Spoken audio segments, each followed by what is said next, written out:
All right, thanks everyone for joining. This is, I'm taking some part of my typical slides and splicing in certain stuff about NFTs. So the topic of the talk is usually Blockchain 101 into a rabbit hole of money, decentralization, and smart contracts. Today, we'll cover a bit more of on NFTs. If you've covered some of these parts, please just feel free to let me know and I can skip or just fast forward through some of them. And if you have any questions at any point, feel free to just unmute or ask in the chat. I've baked in about 2 hours for this talk. It can go much longer depending on people's questions and how much they want to know. I'm completely okay with going maybe 4 hours max. If you guys are not, again, we can cover the stuff that everyone wants, and there can be more questions at the end. Right. So I asked these questions already for the people on the call. And yeah, so the first thing I want to show is this Tom Cruise video. If you've seen it, don't spoil it for everyone else. Oh, quick check. Can you hear the sound? Let me know in the chat if you can hear Tom Cruise's voice. All right. Instead of taking too much more time, I'll just like put the link inside. Yeah, so you can either watch it on your end. It's just like a few seconds. But for the sake of completeness, I'll just play it on my end as well.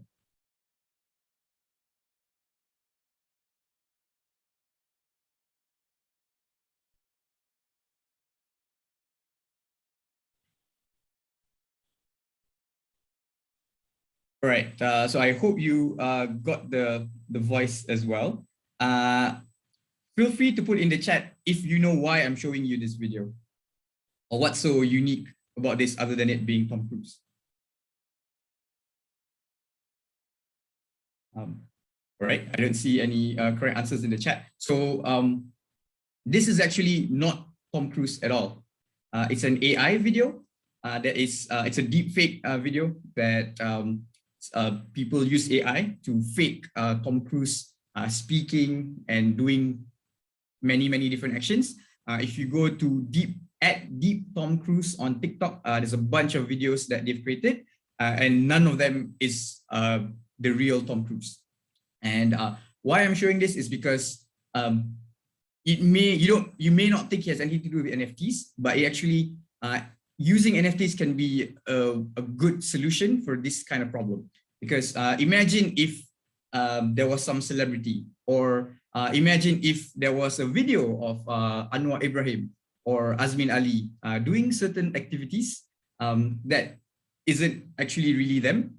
And if you can imagine any, I guess for me, some aunties who love sharing chain messages on WhatsApp, those kinds of stories can snowball and become much bigger than it was. And in this case, even fake. And there can be a lot of big impacts on society, potentially negative.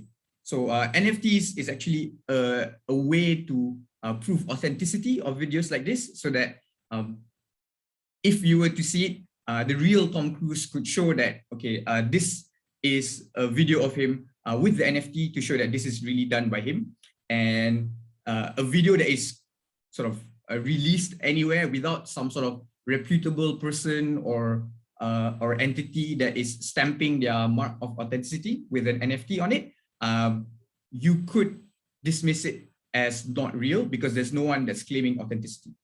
Whereas the ones that are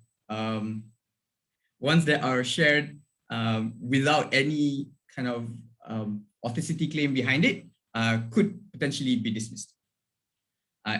It may not sound like that big of a deal now, but as this AI technology improves over time, this can become more and more real, and the risk of it damaging kind of relations or stability within any community or society goes higher and higher.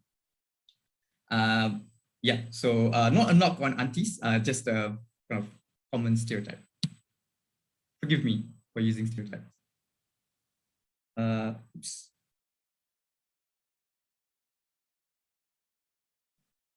Right. So why rabbit hole is, if any one of you have watched or read Alice in Wonderland, you know that she falls down this rabbit hole into this crazy magical world full of things that don't make sense. And that's actually a lot of the experience that people who fall into the blockchain or crypto space. You end up sort of hours and hours in front of your laptop or phone, watching some video or reading some article, and discovering all these different concepts that some of them may not even be real. It may just be like a scam that people are trying to pull on you. But a lot of them are actually real concepts, real advancements that have been made. And yeah, you end up with like big eye bags when you wake up. So it's actually quite common to see like crypto people with heavy eye bags. Quick introduction to myself. I work at Etherscan, which is the leading block explorer for the Ethereum blockchain. I'll explain what it is a bit more later. I also run the Ethereum Malaysia meetup group. It's a sort of a group it's a community of people who are interested in blockchains, not in the sort of buying and selling and making money, but in understanding the technology and its use cases, primarily focused on Ethereum. And a quick overall sort of TLDR of what we'll be covering, some preamble, some concepts on blockchain 1.0, and some concepts on blockchain 2.0. Well, I'll explain why there's a 2.0 there. And inside that, we'll also cover a bit more about NFTs, some local companies and communities in Malaysia, and so what, like why should all of this matter to you? So quick one, preamble. Yeah, so difference between Bitcoin and blockchain, I'll just go through it very quickly. You can imagine it as a Venn diagram, where Bitcoin is a subset of blockchain and a blockchain is a subset of DLT, or distributed ledger technology. You can think of it as Toyota is a subset of a car, and car is a subset of just generally transportation. So there's a lot more blockchains than just Bitcoin. Bitcoin is one type or one brand of a blockchain, even though it is the OG, the father of all these newer blockchains around. But it is just one of many blockchains, so you shouldn't sort of misunderstand between Bitcoin and blockchain. And between cryptocurrency, so the actual more correct term is to use crypto asset, because a currency is one type of asset. There are many other types of crypto assets out there. So for example, there are crypto tokens. So you can picture this as chips in a casino, or if you go to like a sports day, you could buy certain coupons or vouchers and use that to be able to play games or eat food. Crypto security is just a representation of, let's say, a stock or a bond that is in the sort of real world. And then there is the cryptocurrency, which is used mainly as currencies to transact with each other. Then finally, there is a difference between Bitcoin, the blockchain or the technology, and Bitcoin, the unit of currency. So going back to the analogy of the car, to power the car or to be able to drive it from point A to point B, you need to sort of fill it with some fuel so that it can actually travel the miles. So without that unit of currency, you can't actually use the Bitcoin blockchain or technology. It's also sometimes a little bit confusing because people use capital B Bitcoin to mean the unit of currency or small b to mean the technology. But if you understand the context of the sentence, you should be able to figure out when someone is talking about the technology versus the unit of currency. Okay, there's also some background on what money is. There's this store value, unit of account, medium of exchange that I would presume most of you would know already from like your basic economic class or just going on Wikipedia. So I'm not going to delve into it too much. Some things that people don't necessarily cover when they talk about money is that it has to have a limited supply or it has to be scarce. And something else that sometimes people don't appreciate when they talk about money is that money isn't a real thing. It's just a representation of value. Like many of the most important things in life, whether it's say religion or politics or love, there is no physical item that is those things. You may have physical or virtual items that represent those feelings that we have with other people, but they are not, like, they don't exist in the physical world. It's an abstract idea. To quote Lord Varys from the Game of Thrones, value, or to misquote him, value resides where men believe it resides. It doesn't actually exist. There's no piece of metal or paper that actually is the value. It is, those things are just sort of representing value between you and me. It's a social fiction. It's an illusion that we convince each other of. So you might say, what about all these things that we know of as money? You know, the pieces of paper that represent the dollar or the ringgit, these gold bars. These are not actually what value is. It's a representation of that value. And if you even think about it a little bit more, if you look at your e-wallets, you know, it's all just pixels on a screen. There's no physical item that actually represents your money. It's just digits that can completely be made up. And if you consider some sort of different communities out there, if you are ever in prison, which I hope none of us will be, typically a stereotypical example that people use is that prisoners would use cigarettes as a form of currency. You know, you trade in your cigarettes for other goods that a fellow prisoner might have, or other services that they could provide. If you think back to maybe say 20 years ago, people would use, or kids would use Pokemon cards to trade with each other for you know, their toys or other things. And certain communities from hundreds or thousands of years ago are known to have used things like seashells as a way to represent their money. None of us in today's world would, in the sort of majority of cases, would accept any of these things as money, but within those communities, in that point of time and place, these were widely used as a form of currency to pay each other with. And to give a more sort of real example, this is the Bolivar, which is the currency of Venezuela. It's had millions of percentages in inflation, such that people there now would rather use these pieces of paper that represents Bolivar as origami handbags or to draw cartoons on. And by doing these, they actually derive more value or more utility out of these physical objects than that function of money itself. And we don't have to kind of like look too far.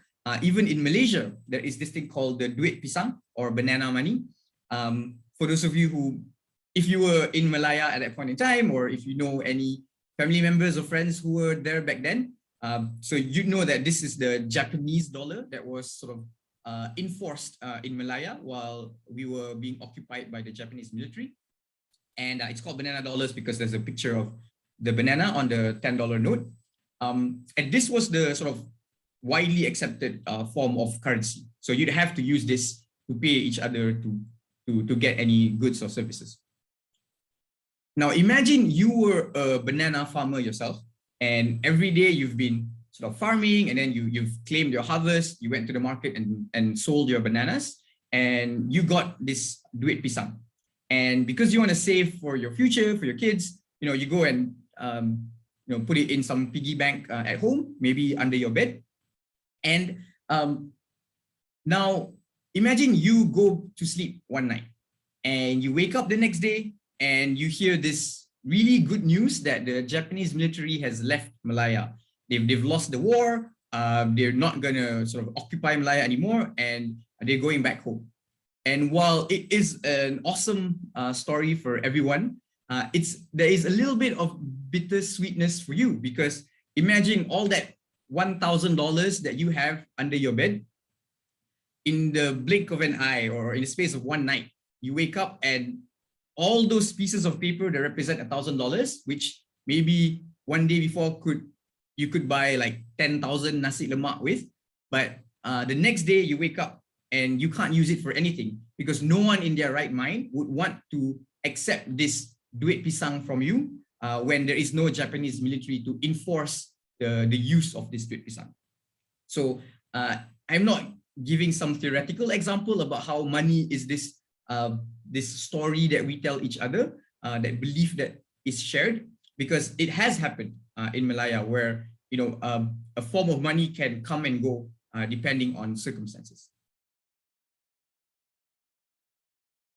And to give a more sort of modern example that people can appreciate in their daily lives, perhaps if you look at even the US dollar, its value between let's say even 1970 to now 2020s, it has dropped in value over time. Like you could have bought, like maybe the stereotype is you could buy a whole tray of goods from a supermarket with the same amount of money in 1975. And with that same amount of money, you can buy maybe just one or two items today. And if you go to this website called WTFhappened-in-1971.com, it will show you official statistics from the US government and other places that indicate how kind of a lot of metrics have gone crazy since 1971. There is an agenda there that 1971 is when the US government went off the gold standard fully, and most governments after that followed suit. So there is an agenda that they're trying to represent, but the statistics are real. That, for example, the consumer price index that tracks inflation has gone like multiples above what it was after 1971.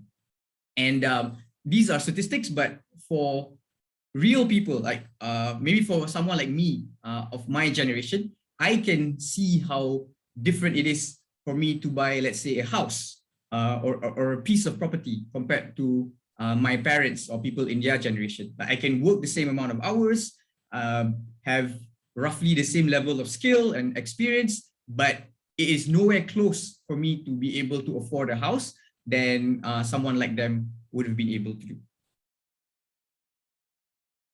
And why does all of this matter is because Bitcoin was created as a reaction to this irresponsible sort of management of money by central banks and governments.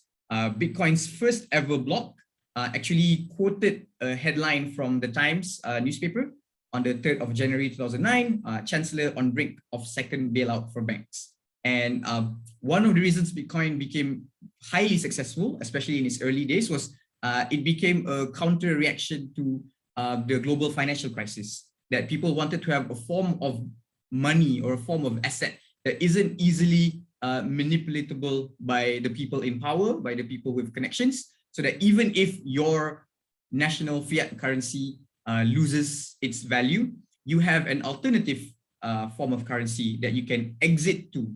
So that's what a lot of people have been doing since then. You exit into a form of currency that cannot be manipulated, cannot be sort of just like that, have more supply printed by any entity or group of entities. That's money. Another key concept before we even talk about blockchains is this idea of decentralization. So if any one of you is Muslim, or friends who are Muslim, you might know that this book called the Quran isn't just a book. It wasn't a book that fell from the sky. It was a series of verses, like thousands of them, that were memorized in exact content and order by thousands and by now millions of people around the world. And such that if I wanted to go up to someone or to the community and I wanted to fake a verse in there, maybe just add one small line that just says, Harith is handsome. Then if there were only 2 people that memorized the Quran in its exact content, I can much more easily find them and bribe them and coordinate with them to make it look like that verse is real. But when there are thousands or tens or hundreds of thousands, the difficulty becomes more and more, like exponentially more difficult, as there are more people that do it, because not only would it cost me a lot more to influence them, but it will be much harder to coordinate with all of these people from around the world. And another example is that of the wedding. So I guess the people in this call may not fall into this Disney idea of happy ever after kind of marriages, but you know, a lot of younger people might have that kind of belief. But weddings have a much more practical value for societies across time. And one of the reasons for having weddings with like a lot of people attending is that they can all bear witness to this joining of lives between two people. And why does this matter? Because let's say if I get married and 1 week later or a month later, any one of you who is maybe in the neighboring village, you might see me walking around like being all romantic with another lady. And because you were at my wedding, you could act as a witness to sort of report against me, so that I am encouraged to act in the best interests of society. That if I'm married to one person, that I should be only with that one person and not be sort of prancing around with someone else. If there was only one imam or priest or rabbi who was a witness to my wedding, that it's much more likely that I can get away with my misdemeanor. But if there were hundreds of people in attendance, then it's much harder for me to get around those things. Another more modern example is the difference between Google Docs and Microsoft Word. So if any of you have used both of them, you know what I mean. It's much more easy to coordinate, to work in sync with other people if you're on Google Docs versus in Word.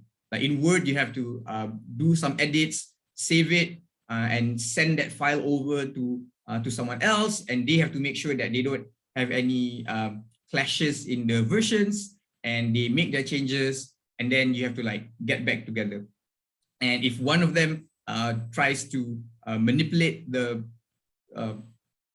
contents, it's much easier for them to get away with doing it on Word versus in Google Docs. Like everything has a trace. You can see the file version history. You can see who changed what, and even outside of that, the key thing is that you can do changes all at once. You don't have to wait for each other. You can do like your part, and I can do my part on the same file at the same time. And how this works is that Google has a bunch of, say, thousands of servers around the world, and they're all connected to this in sync to this particular file, such that even if like hundreds of these servers go down for some sort of natural disaster, there are hundreds of other servers that are still online, and whatever that we type and change will be reflected by all those hundreds of servers. And it's not like one Windows or one sort of shared local network where if I were to have that network fail, then nobody can make any updates anymore. So the key thing with decentralization is that you're not relying on one entity that is trusted to manage things for everyone. You are breaking down that trust to hundreds or thousands of people. The more decentralized it is, the less reliance on any one entity to be trusted. And why I mention all of this is because Bitcoin, in essence, is just decentralized money. It's a form of money that doesn't have any centralized parties or group of parties that control or manage it. Quick. And what do I mean by decentralized money? Like, that's just a headline sounding term. If you think about our modern finance, typically whatever we do, there's always a third party in between. So there's always either a bank or a money changer or some sort of fintech company that we have to trust. So for example, if I wanted to send money to Sharad, unless we do it in person, we need a third party in between, because I can't trust Sharad necessarily that if I were to send him 10 ringgit, Sharad might say, oh, I've never received that 10 ringgit in that letter that you sent. It may have gotten lost sort of halfway. And vice versa, I could lie to Sharad and say that, hey, I've actually sent you that 10 ringgit, but somehow maybe the mail didn't get sent through, and it's not my fault.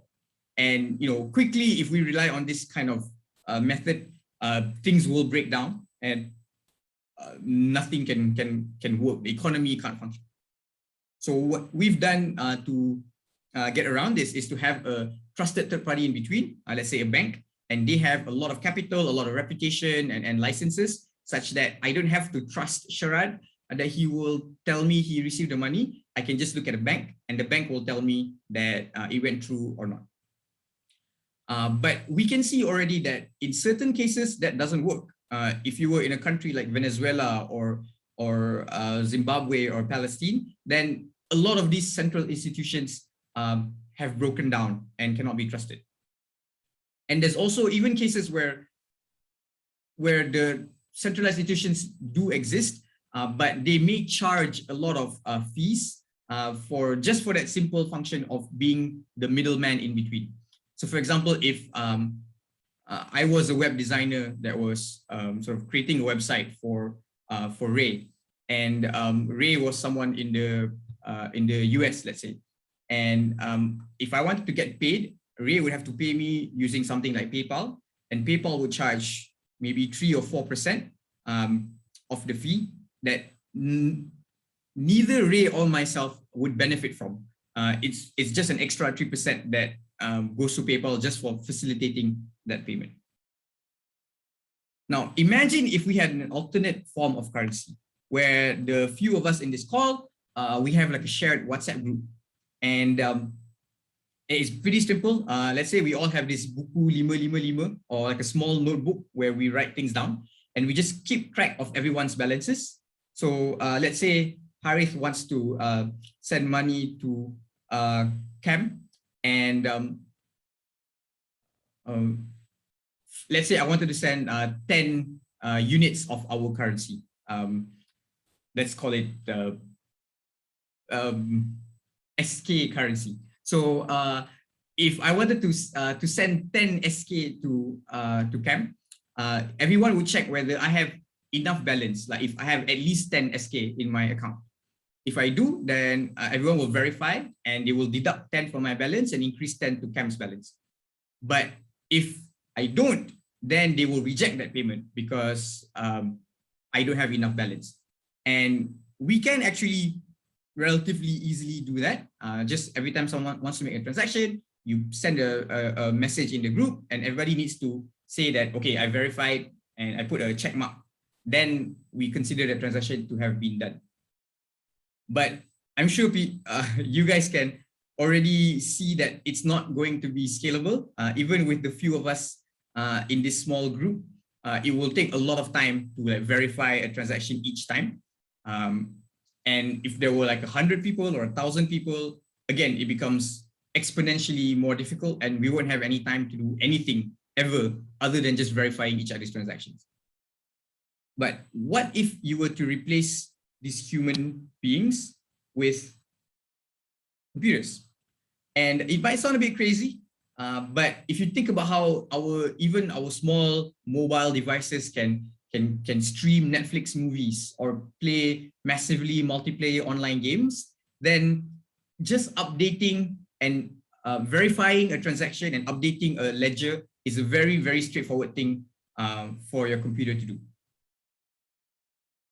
And if this code that each computer is running is open source, that means all of that code is published online for anyone to see. As long as you understand the programming language, you can verify that the code is doing what it's supposed to do. It's not hidden behind any curtain of or a walled garden of sort of patents or exclusive rights. anyone can see that code. And by doing so, it's trust minimized. Because you can verify all the code and you don't have to trust any one company or entity that they are running things properly. So that's some basics on decentralized money. If you have any questions, I'm going to take a few second break if you want to unmute and ask or put it in the chat. Otherwise, I'll skip ahead. Okay, cool. So we'll cover a bit about some concepts around Bitcoin. And it's relevant because all these things will also apply for almost all other blockchains that came after Bitcoin. So the first thing to talk about is a block explorer. So as I mentioned, I work for Etherscan, which is a block explorer. The first thing that you want to know before I even talk about explorers is that blockchains are not anonymous. So if you've ever heard about these stories about how criminals are selling their returns from selling, I don't know, drugs or pornography or doing assassinations, and how they're doing it because people can't detect can't trace their funds. It's actually not true. If you're a criminal, I strongly suggest you not to use blockchains or at least Bitcoin, because it is not anonymous and it can be traced. And the worst thing for you is that even 20 or 30 years later, when you're like living your life in some island paradise, those transactions will still exist online on the blockchain. And anyone who wanted to could still trace the transactions back to you. So you'll never be safe entirely if you're a criminal. But it's not also entirely transparent. So what the term we describe it with is pseudonymous. And what do I mean by that? So if you look at the top left of this web page, beside address, you see this random string of characters. In this case, there's about 42 characters, and it's all randomized so that there's no ID that's tied to this address. So there's no, like just by seeing this random address, you wouldn't know that it's tied to Harith Kamarul of whatever IC number or what number, because there's no relation between passports or ICs with your blockchain address. It's created randomly when you create a new wallet address. But all of the other details are there. So I could see someone's address, I could see all of their balance, all of their transaction history, how much they sent, when, and who they sent to or received from. And as I mentioned earlier, this stays on the blockchain forever. So you can check 20 years later for a transaction that was done, and you can see all of these like fully transparently. So even though it's, I can't tell who the owner of this address is, but if you ever make a transaction to me, or I make a transaction to you, then I know that that address that sent money to me is somehow related to you. And if I can put the pieces of the jigsaw puzzle together, I can trace a lot of the transactions that have been happening, even up to 20 or more hops, and trace it back to you, the person. And this is actually what regulators and sort of enforcement agencies have been doing throughout the world for the last decade or so. So yeah, if you're a criminal, please don't use blockchains, or don't simply use blockchains. You have to do a bunch of other stuff to protect your trace of movements. An analogy of to think of a block explorer is to imagine a library. And in this library, you can walk up to the librarian and you can ask him, hey, I want to see the contents of this book in shelf 17B and page 350. And the librarian will never stop you from seeing the contents of any book. There's no exclusive or sort of restricted area of the library. Any book that exists in that library will be able to be shown to you. The librarian will never stop you. One key thing to note is that The Bitcoin library, for example, is not the same as the Ethereum library. It's in two different buildings. So you can't walk up to the Bitcoin library to see the contents of a book that is in the Ethereum library. And this is extremely powerful if you think about it. Like, if you look at modern finance right now, if you think about your online bank account, you'd have to input your username and password to be able to see the details of that account. But with blockchains, you can use publicly available blockchain explorers, or if you run your own computers that's connected to the network, you can see all of these details. Like, no one can hide anything. There's no 2.6 billion that can be hidden, because all of it is fully transparent on the blockchain. The next key and related concept is what's called a wallet. And a wallet is a bit of an unfortunate misnomer, because it's not really accurate to think of it as a wallet. It's more accurate to think of these blockchain wallets as safety deposit boxes. And these safety deposit boxes are virtual. They exist on the internet, in the cloud. There's no physical vault that stores these things. Just imagine, like, there is this imaginary cloud deposit box, and out of those, like, millions or gazillions of boxes, you own one of them, and you have the key to unlock that box. So a blockchain wallet is just the box and the key to unlock it. And you can put in all your money, all your precious valuables inside, and you can lock it, and you bring your key and go outside into your day-to-day life. If you think back to the library analogy, what a wallet allows you to do is that not just that you can see the contents of the book in 17B, but now you can tell the librarian to, hey, can you move this book from 17B to this other shelf, let's say 13A. And if you wanted to do that, then the librarian will ask you to prove that you own shelf 17B. And if you can prove that you own it, then he will listen to you and transfer the book. But if not, then you won't be able to do it. And even if you own 17B and you successfully transfer it to 13A, but let's say 5 seconds later, you decide, oops, actually, it was a mistake. I meant to send to 13C instead. But because the book has already left 17B and is now in 13A, there's nothing you can do unless you can prove that you also own 13A as well. So while a block explorer allows you to see contents in kind of computer sort of speak, you can read something, but a wallet allows you to write or to make a change or a transfer. And so wallets use this technology called public-private key cryptography. I'm not going to go into it in too much detail, but you can just think of the analogy of a public key as the mailbox to your house.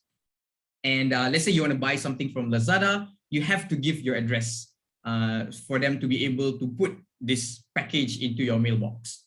Otherwise, they don't know where to send things to you.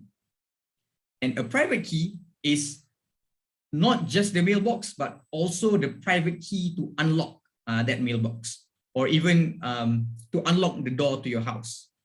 And it's very important to understand that a private key is both the address, the mailbox address, and the key to unlock. It's not just the key.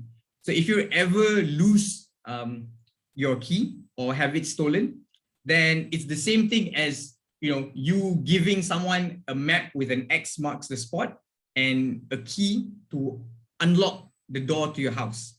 And if they have these things, they can just walk up to your door, open it, grab everything that's inside, and move it back to their own homes. And there's nothing you can do about it. So another key thing to highlight when it comes to blockchain wallets is that when it comes to blockchains and cryptocurrencies, you are your own security. Because it's decentralized, you cannot trust anyone out there. There's no bank, there's no PIDM or like a deposit insurance to help protect you if something goes bad. There's no Google that you can click on forget password.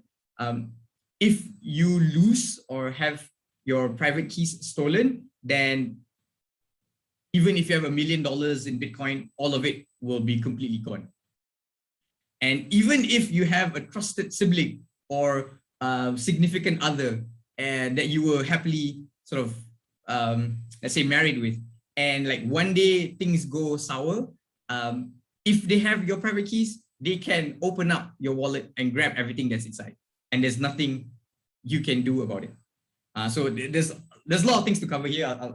I'm not going to go too much into it, but there is a psychological element as well that people get a bit paranoid when they sort of get into this space.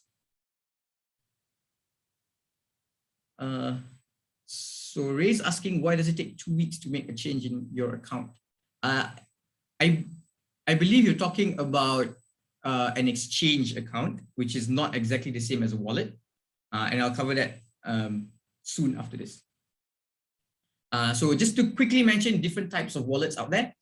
So the simplest form of wallet is what's called a paper wallet. And this is where you go to any sort of a legit blockchain wallet website, you click on create a wallet, and they will give you these details.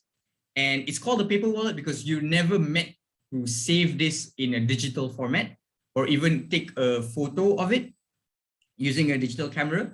Because if you've ever heard about all these celebrity sort of adult videos, most of the time it's not because the artists are willingly sharing their private parts with the whole world. It's because they did it maybe with just for themselves and their spouse, and then they send their laptops for repair, and they think that they've deleted the file, but you never truly delete a file from your computer. And so let's say the repair shop finds this file and just leaks it online for a little bit of money. So there's no digital files that are truly deleted unless you burn the hard drive. So you should never save any of your private keys in a digital file, because there is always that risk of someone being able to recover it later. So what you want to do is you want to print it on a piece of paper, laminate it. Some people go even the extra length of like using steel wallets. So like, you know, even if there's a fire, it doesn't get burned. And you store a couple pieces of these paper wallets in a few different places that you fully are sort of is secure to you. So that if one of them, let's say, gets burned down, then there's other places that are secure. And that's your paper wallet. But you can already see that it's not very practical, because, you know, if you want to make any transaction, you have to carry it around. And if you store it in a bank vault, you have to trust that the bank employees are not going to go and sneakily open that box with a spare key that they have. Yeah, because like if you do all those things, then you're essentially trusting someone else, and it defeats the whole point of having a decentralized form of currency or network where you don't have to trust anyone else. So what's been created after that is what's called a hardware wallet, where there is a piece of hardware device and you never even get the private key exposed to you. It's only in that device, and that device has strong encryption. And so even if you lose that device, you have a backup seed phrase. I don't know if you can see that piece of paper, and those backup phrases you store in a very secure place, and you can bring your device around with you. So even if you get robbed or kidnapped, you know, they can take that device, but they can't easily break into it. And in the meantime, you can go back home and use your backup phrase to restore access to your account and safely transfer all your wealth into a completely new wallet that the robbers wouldn't have access to. And the third type is what's called a Web3 or a smart wallet, where you can have it either on your phone or in your browser. And these are called smart because you can do a lot of fancy sort of blockchain 2.0 stuff on them. I'll explain a little bit more later. Things like NFTs and so on, you can make transactions almost trustlessly, in some cases completely trustlessly, just by using your computer or your phone.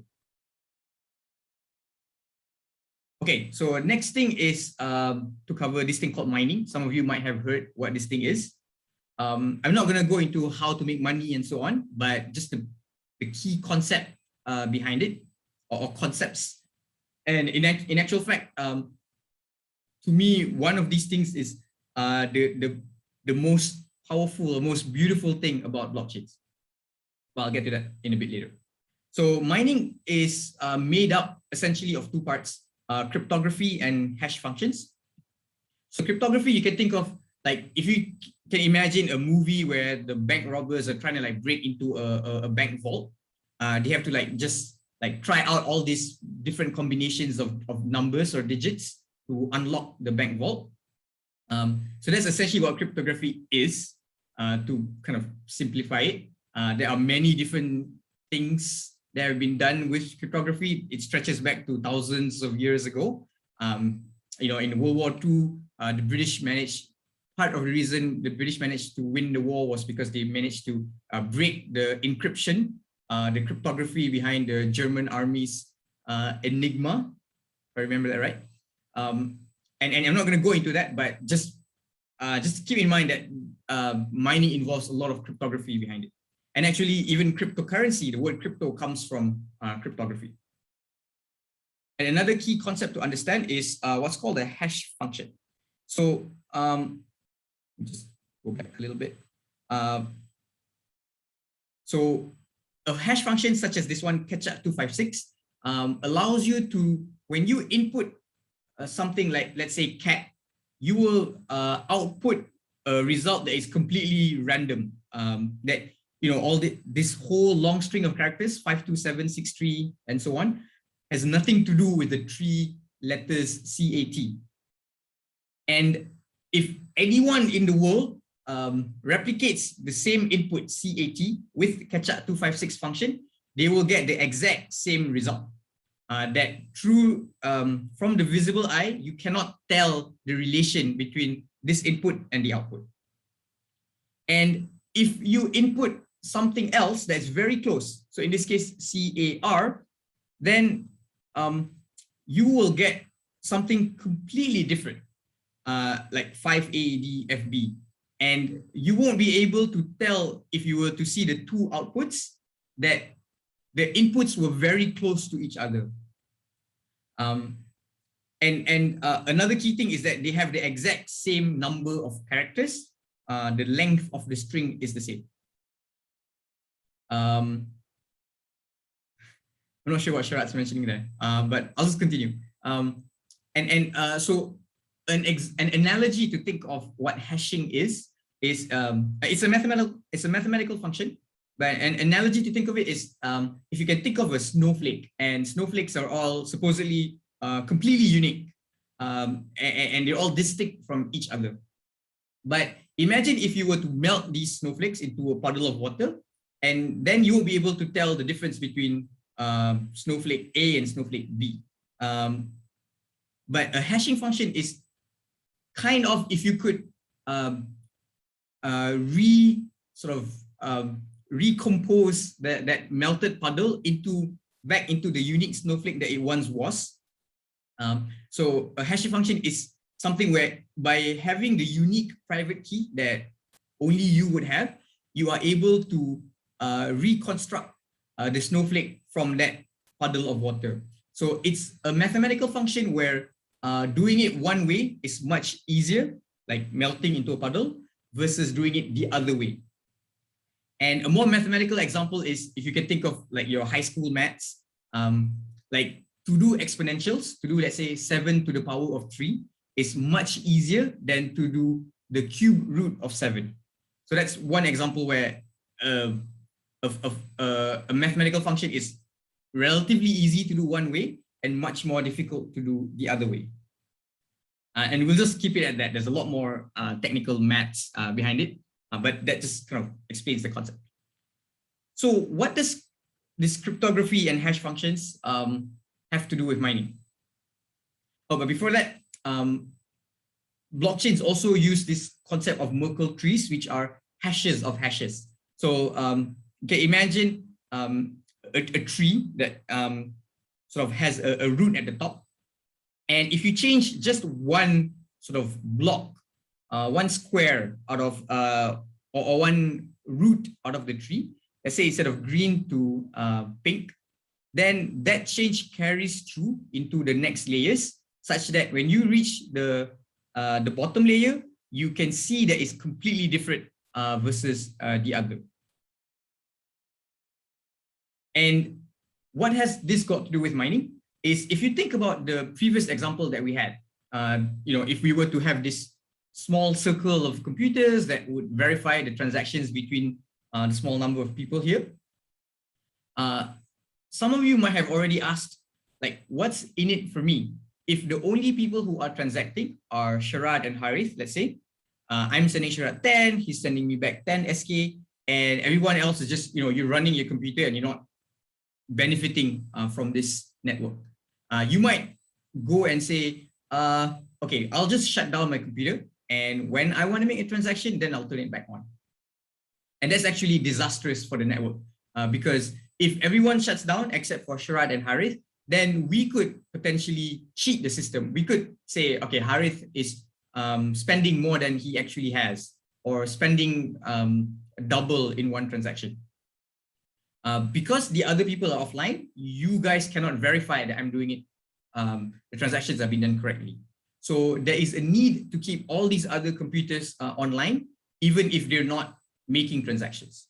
So what Satoshi Nakamoto, this person or persons who created Bitcoin, one of the most beautiful things that they did was to create this incentive, such that when you mine a Bitcoin block, that means mining just means you compile a group of transactions into one block, and you propose it for everyone else to verify that it's correct. Then you potentially can win new Bitcoin that gets created. And it's completely random. If you think back to the example of the bank robbers trying to like guess numbers to break, imagine now there are 100 robbers who are all trying to guess the right number, and the first one that manages to do it wins the block, and they earn the new Bitcoin that gets created. So when that happens, even if you're not making a transaction and you're just leaving your computer running and paying for the electricity costs, now you have a reason to keep it running, because if you were one of the lucky, if your computer was lucky enough to win a particular block, then you earn new Bitcoin. So you have a potential revenue stream instead of just like paying costs of running electricity for your computer. Yeah, so in this way, you incentivize people to run sort of witnesses to the blockchain. And so you don't have to default to one or two nodes or computers in the network only. Yeah, so the word mining comes from this idea of like a gold mine, where you go randomly prospecting and you strike lucky if that hole that you dug manages to unearth some gold pieces. So that's kind of the analogy that is being put forth by the word mining. And when you mine, you earn that block reward, and you also earn any transaction fees that people are spending to make their transactions. And it's very important to highlight here that when you use blockchains, you have to pay transaction fees as opposed to the sort of normal financial system that we're familiar with. I would put forward that in actual fact, there is a transaction fee if you were to use something like Visa or MasterCard. It's just that the fee is charged to the merchant. And what often happens is that the merchant will sneakily add a little more to the price that you're paying as a user, so that you are actually paying fees, but it's just abstracted away from you. And transaction fees are not static. It's dynamic. So you can imagine a highway where if there's a lot of traffic jam, then people get congested, and you could shortcut. Like imagine there's this imaginary sort of highway lane where if you just decide, okay, I'll pay $100 on the Duke Highway, they will magically create a new lane for you to shortcut before anyone else. So it's a toll system that is based on auctions rather than a flat price. And one of the cool things also is that the difficulty for mining a block is adjustable, so such that if today there are 100 miners and tomorrow there are 100,000 miners, then if you think about expected value and just like simple maths, you would expect that 100,000 people guessing would find the answer 100 times faster than just 1,000 people, just by probability. And because blockchains, we don't want to like allow people to create so many blocks. We want to keep a certain cadence, a certain consistency in how fast blocks are. Then difficulty is adjusted such that in Bitcoin, new blocks get created on average once every 10 minutes, and on Ethereum is about once every 15 seconds. So there is an adjustable difficulty when it comes to mining. It's not just like one set difficulty. I'm not going to go into too much detail, but if anyone's interested, this is essentially what people refer to when they say proof of work. It's a consensus mechanism, a mechanism to reach consensus. There are other consensus mechanisms out there, and if you're very nitpicky, it's technically not a consensus mechanism. It's a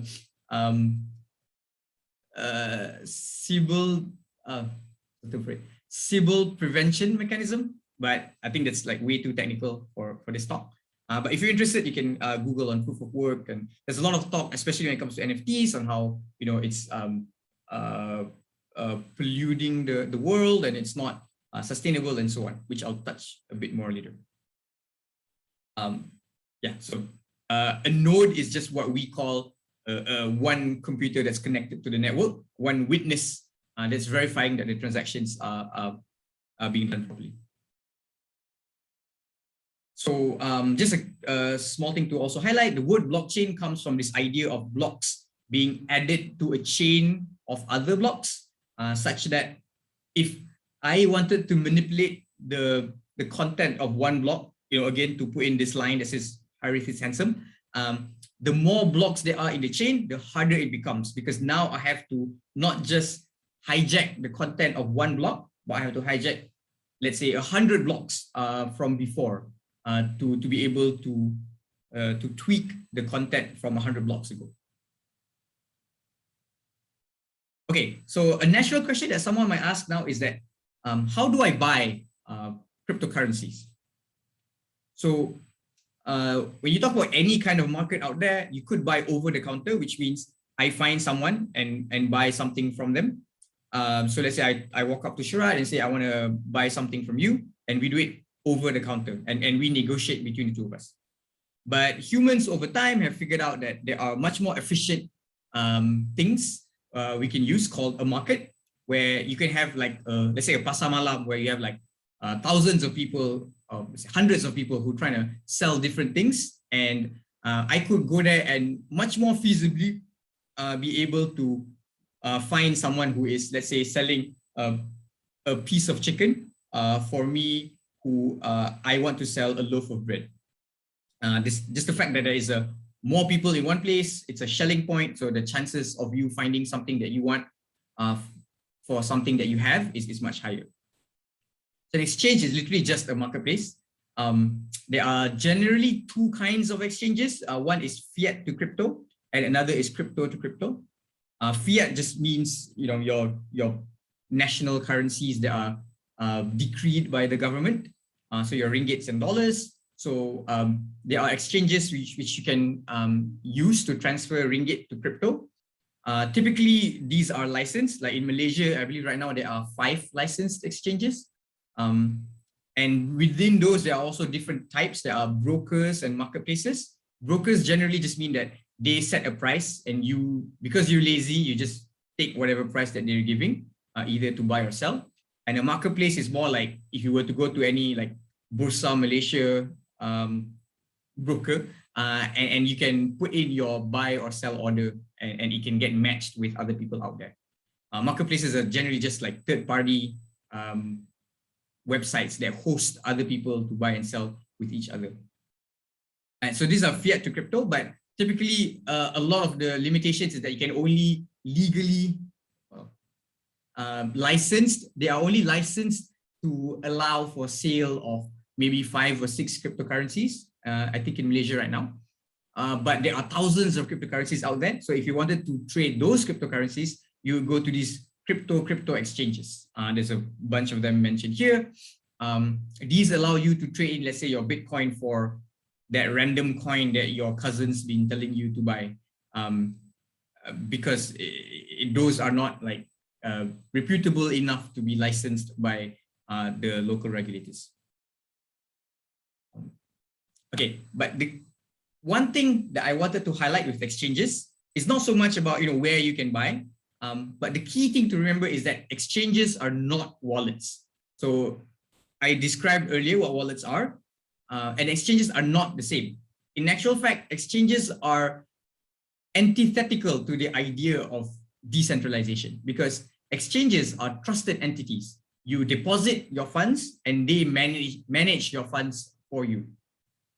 An analogy to think of them is a money changer. So imagine you walk up to a money changer and you say, I want to change my 100 ringgit for $25.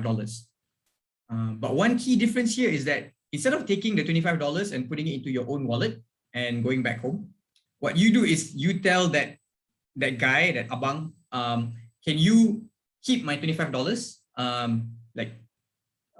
hold it in your shop, and tomorrow when I want to exchange it back for ringgit or some other currency, I'll come find you and make that transaction again. And if that guy wanted to sort of run away with your money, or if the money changer gets robbed or burnt down, then there's nothing you can do because that money is already with them. And it's kind of your fault for trusting them to hold on to your money for you. So exchanges are like that, where you put in your Bitcoin into their hands and you're trusting them to keep it secure, or to have the integrity not to run away with that money. And a lot of the times when you hear about how Bitcoin has been hacked and so on, in a vast majority of those cases, it's actually not Bitcoin that has been hacked. It's the money changer that's holding on to other people's Bitcoin that has either been hacked or had been an inside job. So it's incorrect to say that Bitcoin has been hacked in those cases, because you would never say that the ringgit has been hacked if a money changer gets robbed. So Shiraz asking, what am I buying when I buy? You are buying Bitcoin in this example, but just think of the money changer, like you're buying Bitcoin, but instead of getting that Bitcoin and putting it in your wallet, you are leaving that Bitcoin in that exchange's hands. And from the blockchain's point of view, that Bitcoin still belongs to that exchange, because they'll see the exchange's address, and let's say it has 100 Bitcoin, and your, let's say, 1 Bitcoin is part of that 100. And from the blockchain's point of view, it's entirely belonging to the address, because the blockchain doesn't have any concept of ID or identity. As long as this address with this private key has ownership of 100 Bitcoin, that's all the blockchain cares about. So from the blockchain point of view, you don't own anything. Unless you withdraw those Bitcoins, that 1 Bitcoin that you have in the exchange, you withdraw it to your wallet, then you can say that you own that 1 Bitcoin, at least from the blockchain's point of view, because you can see that this address that you hold the private key to has 1 Bitcoin. Yeah, so Coinbase is an example of an exchange. It's one of the biggest exchanges out there. But again, you're trusting Coinbase to hold on to your cryptocurrency for you. If one day it gets hacked, there's nothing you can do. Maybe you can complain to the regulators and so on, but from the blockchain's point of view, it's not your Bitcoin. Yes, so Coinbase is an exchange. It has both the broker and the marketplace functions, but it's an exchange that you're trusting. And it goes against the whole idea of blockchains in the first place, because you're supposed to decentralize and not have to trust anyone. But using exchange means that you are trusting this third party out there. And in some cases, it's even worse than our current financial system because you're trusting an entity that may not be regulated or licensed with all of your money. You might as well just put it in a bank because at least they're licensed and insured and regulated. So Shira's asking whether it's better to buy and then move into a wallet. A simple answer is yes, but things are often also not that simple. Putting into a wallet means you have to trust yourself. Some people would much rather not trust themselves. So in that case, you might want to just leave it in an exchange and just find an exchange that's licensed or regulated so that at least there's some level of comfort that you would have. Because yeah, it might get scary to secure your own blockchain. I'll get into a little bit an example of why you may want to hold your Bitcoin anyway. Yeah, so like I said, there's a lot of paranoia that comes out of being in the crypto world. Aren't 5 exchanges in Malaysia licensed? There are actually a lot more than 5 exchanges out there. Only 5 has been licensed so far. But even, let's say, Luno, it's not insured. So if Luno gets hacked one day, as far as I understand, and if anyone from Luno is watching this later, you can feel free to correct me, but there is no liability for Luno. I should say there is no insurance for the funds that are in Luno. They will be liable for losing their clients' funds, but if let's say they go bankrupt and they don't have the funds to pay off, then there's really nothing the clients can do. Licenses are kind of, just generally licenses just means that the regulators have checked that these entities, these companies have done like the sort of best practices to ensure that they're secure and they're legitimate. They're paying taxes. They're a fully functioning, respected members of the society. But license doesn't necessarily mean that a company cannot go bankrupt. There's always that risk, no matter how many licenses you have. But yeah, so it's a balance between trusting yourself or trusting a licensed entity. One example, and I believe a very powerful sort of reason for having something like Bitcoin is that imagine if you were a doctor, a medical doctor in Syria a few years ago. You were living a sort of upper middle class life, a nice house, nice car, nice family. And then one day, this sort of revolt or this conflict starts, and bombs start getting dropped on people's houses, and you feel very insecure and unsafe, and you want to move away to somewhere that it's safe for you and your family. Now, if you had thousands or even 100,000 units of the Syrian national currency, you won't be able to, at that point at least, you won't be able to exchange it for, let's say, US dollars easily or in a exchange rate that is reasonable for you, because no one in their right mind, when bombs have started dropping, would want to take your currency at a rate that would have been fair only a few weeks or a few months before. And even if you had a nice car, a nice house, all these nice assets, you can't carry those with you in your luggage when you're trying to flee the country as a refugee. You could carry some gold bars maybe, but even then there's only so many that you can carry, and you also run the risk of being robbed as you're in a boat that's traveling to somewhere safe. In contrast, if you had a Bitcoin wallet, all you have to do is write it, the private keys or the seed phrases that I mentioned earlier, in a safe place, or memorize it, or if you're scared that someone might know what it is, you could, let's say, do certain tricks like write it in a diary. The first word of each page in your diary is that seed phrase that unlocks your Bitcoin wallet. And if you were to do that, then even if you were to travel, be a refugee and go halfway around the world to a new country and not have any assets, and you have to start over, you would then be able to just, if you have access to the internet, you could just open up that same Bitcoin wallet that you have using the seed phrase, the same seed phrase that you have, and now you have access to all the Bitcoin that you had before. And feel free to correct me, but I don't see any form of asset that has ever existed in human history that allows you to transport huge amounts, like millions or billions of dollars worth of assets, just like that, just with a piece of paper or words that you memorize in your brain. So that's extremely powerful. And regardless of any criticism that people might have of Bitcoin, and I have some of them myself, that's something that Bitcoin's unlocked that has never before been possible. Okay, Sharad, I'll skip your comment there. It's going to be a bit controversial. Although when it comes to cryptocurrencies, there's a lot of controversy that can be brought up. Okay, so that's blockchain 1.0. Before that, so Sharad's asking, is it a stable store of value?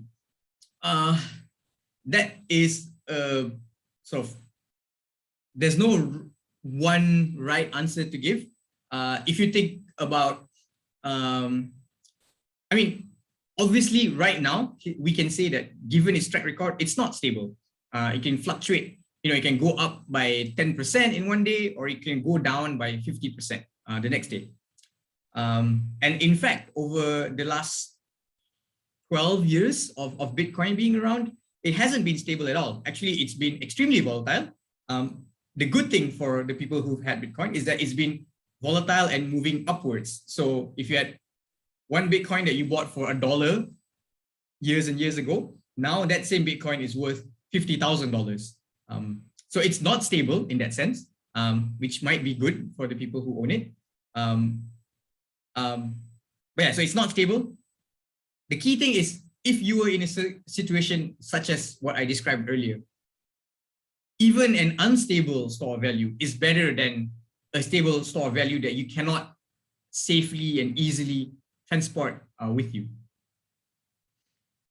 So there's a question, what makes it volatile? So I think it's Sulin. Sorry if I got your name wrong. Volatility is just a function of market supply and demand. When a market is liquid enough, that means there's a lot of supply and a lot of demand, then even if one person was to make a transaction, it wouldn't move the market price up or down too much. But when it's less liquid, then it can fluctuate. So because cryptocurrencies in general, including Bitcoin, is relatively new, so there can be people who, like, just one person who has, let's say, $1 billion and buys Bitcoin will like quickly shift the market price upwards. And this is the same whether it's cryptocurrency or whether it's a stock, a share in the stock market that doesn't have much liquidity. In Malaysia, that might be the ACE market. If someone was to buy a big chunk of the volume, then the price can also very quickly move. So it's just a function of the volume that's in there. So I'm gonna answer the volatility question first. So if you compare it, let's say, to gold, gold has been around for thousands of years. Some people would say gold isn't a stable store of value because it can still go up and down depending on the year that you're in. It can, versus the dollar, it can go up and down. But if you consider historically over time, the same, let's say, gram of gold would be able to buy you almost the same items from 1,000 years ago than it would be now. There's some research out there, I forget the actual source or reference, but you could buy the same amount of loaves of bread with the same piece of gold 1,000 years ago and like hundreds of years ago over time until now. It's actually been remarkably consistent when you look at it from that sort of macro scale. And the idea of stability versus the dollar or the ringgit is also not necessarily the right frame, because the dollar and the ringgit are constantly being devalued over real world assets. And that's what inflation is, right? Like a nasi lemak that's worth 50 cents some years ago is now worth a ringgit or 2 ringgit. So we are just conditioned to understand stability in the form of the unit of your national currency. But if you consider stability as being able to buy goods and services that are just out there, your CPI, your consumer price index, which doesn't even include things like education and property and so on, being able to buy these things is what actually constitutes stability. So everything is just fluctuating versus this ability to buy goods and services. Yeah, so even the ringgit or the dollar, or in Venezuela, the bolivar, in that case, you've even proven that these are not stable. And a currency that may be stable today, in let's say a couple years, could change very quickly to become something very unstable, such as economies like the Syrian economy. So Ray is asking, in other words, can an exchange see one's personal 12-word key? Most of the time, an exchange would have its own wallet addresses, and it would just pool together, let's say 1,000 of its customers' funds into one blockchain wallet, and then it would have its own internal database that it manages to keep track of, Ray versus Harith versus Sharad, how much each person has of which crypto assets. So no, if you create your own wallet, they wouldn't be able to see your private keys or seed phrases that unlock your wallet. And the key thing also is just that the whole point of blockchains is that you never have to sort of share, you never have to have someone be able to see your private key. Like if there was a blockchain that didn't allow for that, then it defeats the point of a blockchain, because now you have to trust some other person out there instead of just yourself. Okay, so students asking, are you saying crypto is more reliable than real world currency? That's a kind of a touchy question. The sort of hardcore sort of vigilantes or people who buy into the whole religion of cryptocurrency would say yes. Some people would say no. Some people would say certain national currencies like the bolivar is definitely less stable than cryptocurrencies like Bitcoin or Ethereum. And something like the dollar is definitely a lot more stable than those. But it's not so much about which one is more reliable than the other. It's about having an option. If central banks of any country is manipulating or irresponsibly managing the money of that economy, then you have an option to exit. So that optionality exists. If something bad were to happen, then you have a backup plan, a way to exit the current system. We can discuss like a lot of the sort of more controversial stuff, but we can do that maybe afterwards if people are interested. Questions, feel free to ask. If I think it's more relevant for later, I will tell you. But if I think I can answer now, I'll just answer it. Just with the sort of just note that it might extend the duration of this talk, and if people need to leave earlier, then you might not be able to stick around until the end. Okay, so I'm gonna leave a couple more seconds if there's any questions. Otherwise, I'm gonna start with the blockchain 2.0. Okay, so blockchain 2.0 with the example of Ethereum. And the primary thing with blockchain 2.0 is this thing called a smart contract. And what does a smart contract mean? So it's another one of these like jargon that you hear people throw around, and a lot of times people don't really know what it means either. But to understand it, it's actually pretty straightforward if you break it down. Now, imagine a vending machine. A vending machine for someone who was around maybe 200 years ago would be seen as this completely magical thing, because you walk up into this metal box and you give it a coin or a piece of paper and you press a button and it knows exactly what to give you. Like if you put in 5 ringgit, it will give you back 3 ringgit exactly. And if you press the button for Coke, it will give you the Coca-Cola can, and not Sprite or root beer or anything else. And it's magical for someone who doesn't know how these things work, right? Like there's no human being, there's no brain behind this thing, but it knows what exactly to give you.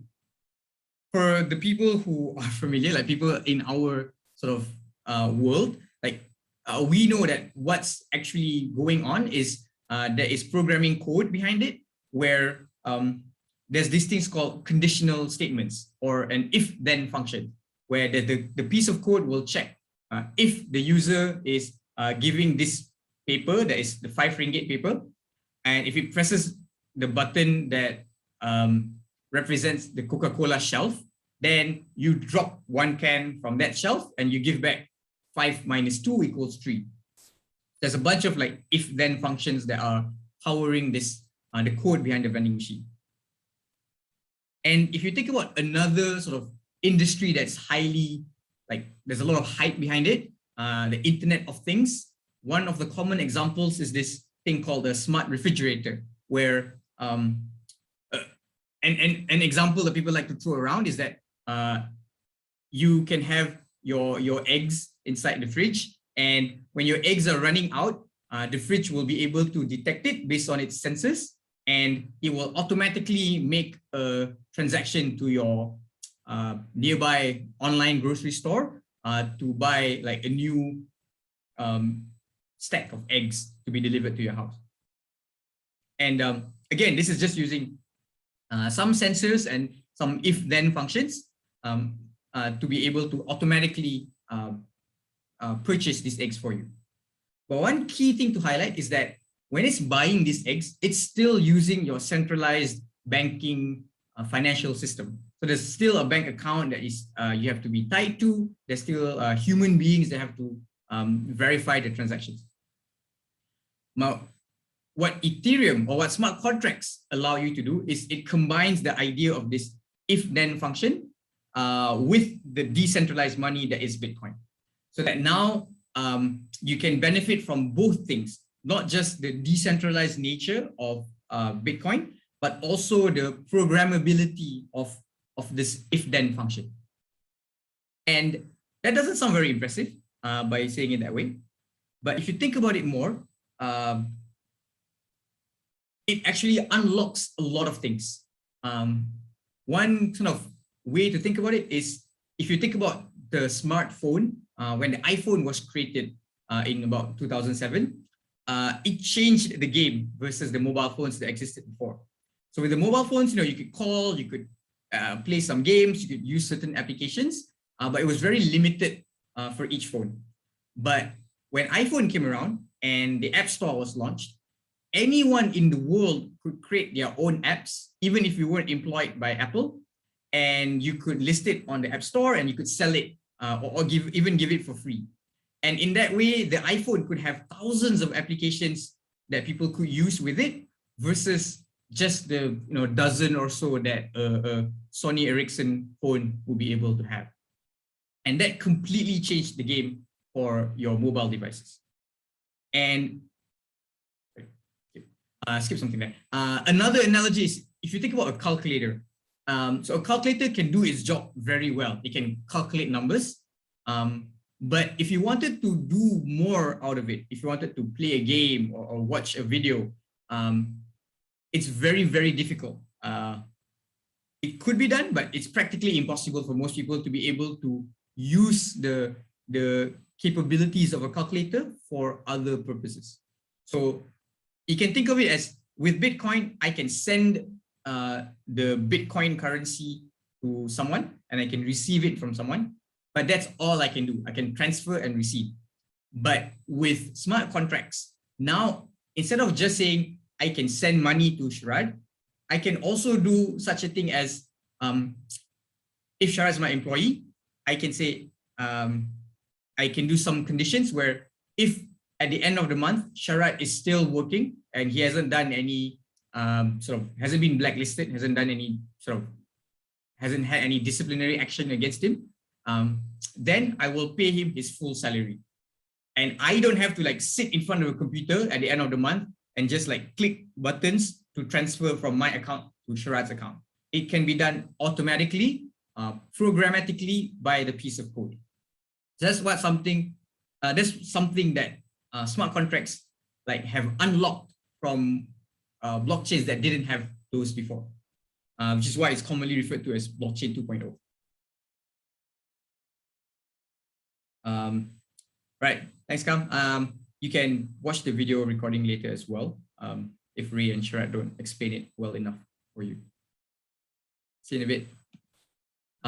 So another example to describe smart contracts is for Malaysians, especially, you know, up until a few years ago, there's always this drama whenever election time happens, because we always think that, hey, if I vote for the red party, I don't know if behind the scenes someone is like doing this blackout and changing my vote into the blue party, or vice versa. I always have to trust this election commission, which may not have deserved my trust. Now imagine an election where you do it online. That's still problematic, because if I go to a website and I click a button to say vote, I don't know whether the code that is powering the website is actually doing what it's supposed to do. Maybe it's still changing my vote from red to blue, but because it's behind a walled garden, I can't see the code and I can't verify that it's doing what it's telling me it would do. But if there was a smart contract, and if I went to the voting booth and I clicked a button with that smart contract, then it will check, let's say, these conditions. Harith has registered to vote, is above 21, is in this constituency, and most importantly, has not yet voted in this election before this. And only if these conditions are met, then my vote gets added into the blockchain. And if I go back home and I check the Block Explorer, I can see that my vote is still for the red party, and it hasn't been manipulated to be changed into voting for the blue one. So I can have a lot more confidence that my vote has been done properly, and I don't have to trust any one entity that the vote has been done correctly. That's a theoretical idea, because in reality, blockchains are nowhere near good enough for elections right now. And as it stands alone, there's a lot of other things that need to be fixed for voting to be done reliably on a blockchain, but I won't go into that. So I'll go to some use cases and I'll jump into NFTs. I think I'll just go through them relatively quickly. So you might have heard of this term called initial coin offering. There's a lot of sort of scams, a lot of like, how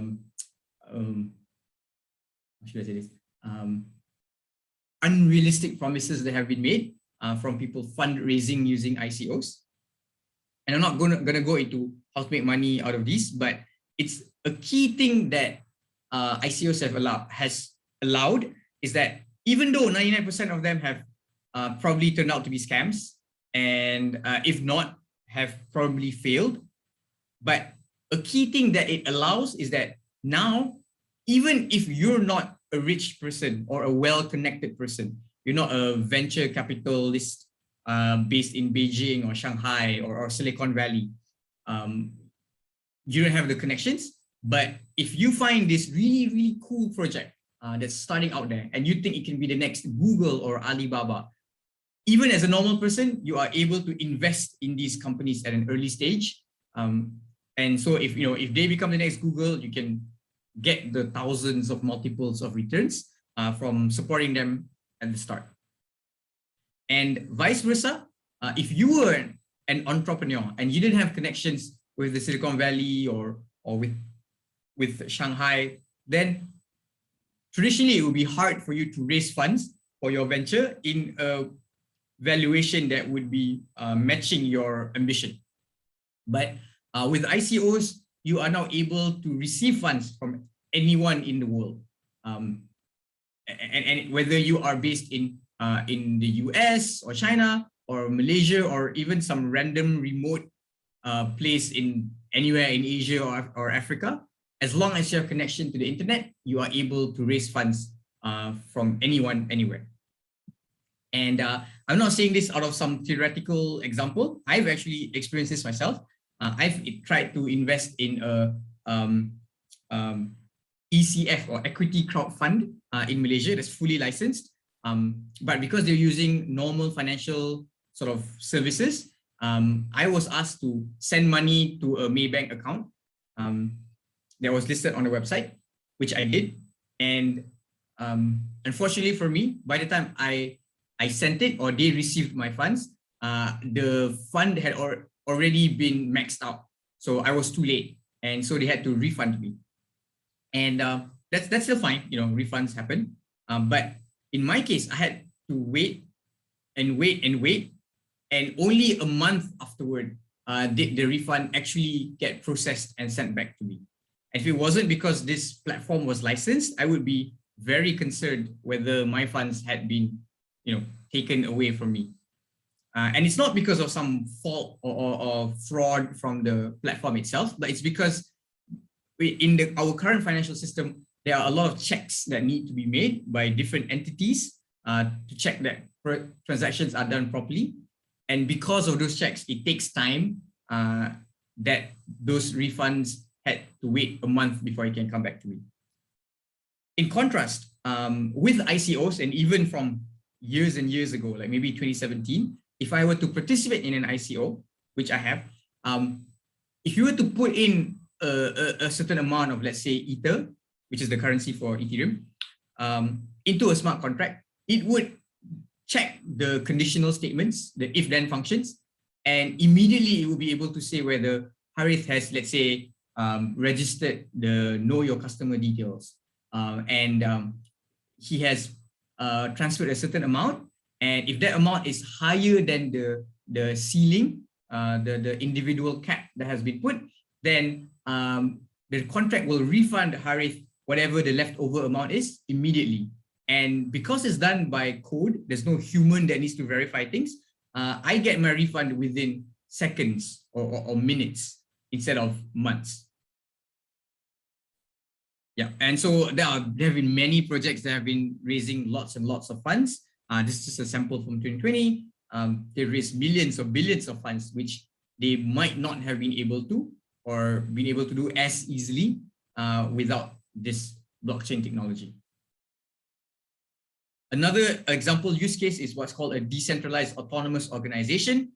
So very quickly, think of, let's say, Uber, where instead of just having sort of an Uber where there's a driver, they have been researching to have driverless cars, where you can have, as a passenger, you walk in, you open a car and you sit inside, and there's no human being that's driving you. It's just computer code that's driving you safely from point A to point B. Now, a DAO, decentralized autonomous organization, is, if you can imagine this Uber, and instead of just having a driverless car, it's also an Uber that is a humanless company, where there is no HR, there's no finance, there's no employees that do these functions, because all of this is conducted via computer code. So the driverless car already knows where to drive you and so on. And you make payment using your blockchain smart wallet, and it will accept it and refund any amount automatically. And once a month, its code will tell it to drive itself to the nearest partnering workshop for it to have its maintenance and then continue on its way. So this is a little bit science fiction-y, and we probably are not going to reach this scenario for like a couple decades maybe. But what smart contracts have made possible, have opened the doors to, is this. There are already sort of companies and sometimes companies may not even be the right word, like projects that have billions of dollars of funds and are managing billions of dollars of capital. And there's no company, there's no entity behind it. It's just people coming together in an internet forum and putting their money into a smart contract that runs by itself, and no one can stop it. Like, even if you were to find the members of this company and arrest them, the smart contract already exists, and it can't be shut down unless you shut down the entire blockchain network. So you might have heard this as well. This what's called DeFi, short for decentralized finance, and a pun on defying traditional finance. These are all projects that already exist. There's even more. There's hundreds, if not thousands, of these projects out there, and they are already replicating the functions of traditional finance services, whether it's lending, insurance, asset management, payments. All of these already exist out there. Thanks for joining, Weng Choi. Just catch up on the recording afterwards.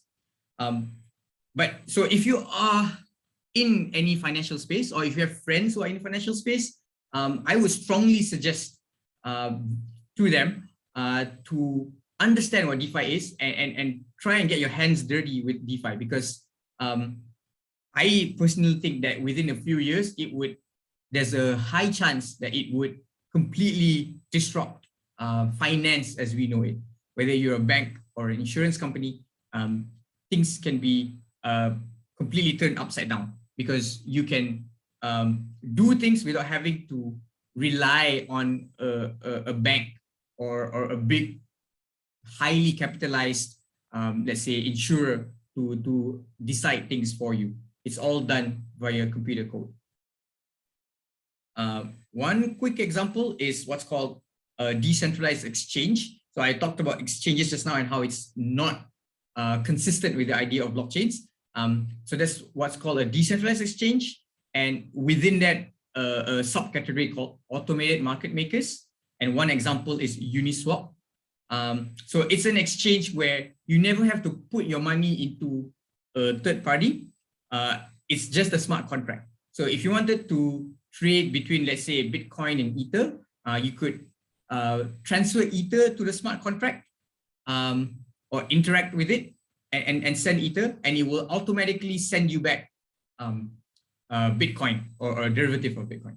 And now you are able to trade without having to rely on any human or company to store your funds for you. And one cool thing with Uniswap also, and why DeFi is extremely powerful, is that instead of just being a customer or a user of Uniswap, you could also be the kind of owner or capital provider to Uniswap, where you could kind of give your funds into the Uniswap smart contract, and those funds get added into the pool that is behind the Uniswap smart contract, such that whenever someone trades, your pool is used to give them the currency. So let's say if you have Ether and Bitcoin, if they trade, if they send Ether and they receive Bitcoin, that Bitcoin comes from the pool of funds that you've contributed to. And when that happens, you get a 0.3% fee that the user is paying. So you're not just the user that's paying a fee, but you're also on the other side that's benefiting from the fees that are being paid. And that opens up a lot of things, because you essentially can become the bank or the stock market exchange. You can earn from providing capital to these things. And so again, you may not need banks anymore or need them in the same way, because you're powering them using smart contracts instead of this huge company with all kinds of buildings and capital that they need to manage. Okay, finally we get to NFTs. Sorry if that took a while. So what's the deal with these non-fungible tokens? There's some nice art that's out there. But there are also some very simple pixelated art that's not extremely pretty or beautiful. Nothing too special about them. But these are being traded for some of them millions of billions, not billions, sorry, millions of dollars in some cases. The third picture here is actually in KL from Lot 10. Some people just for fun decided to advertise this pudgy penguin NFT just because they could. So why do people want to buy NFTs? So NFTs, there's a bunch of different things you can do with it, but the key thing is that NFTs allow you to prove authenticity. So imagine a Nike Air Jordan pair of shoes. Some people are willing to pay thousands of dollars for a shoe that they would never even wear, that's always kept in its box. And there's only like a certain supply of them, maybe that's like only 100 pairs of these shoes. And people are willing to spend money and keep it at home. And it gets traded for thousands of dollars sometimes. Why does this happen? Why does this matter? It's because you get to say that this authentic, rare piece of shoe created by Nike, there is only 100 of them in the whole world. You have one of this 100. You are in the small exclusive club of people who are able to utilize this bragging right of saying that I have this unique pair of shoes.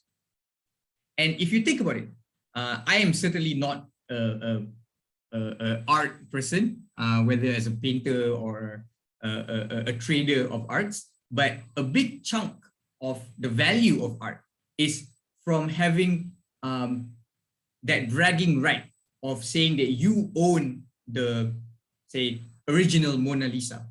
That someone could create an almost perfect replica of Mona Lisa, or to the visible eye, completely perfect replica of the Mona Lisa, but it will not go nearly as much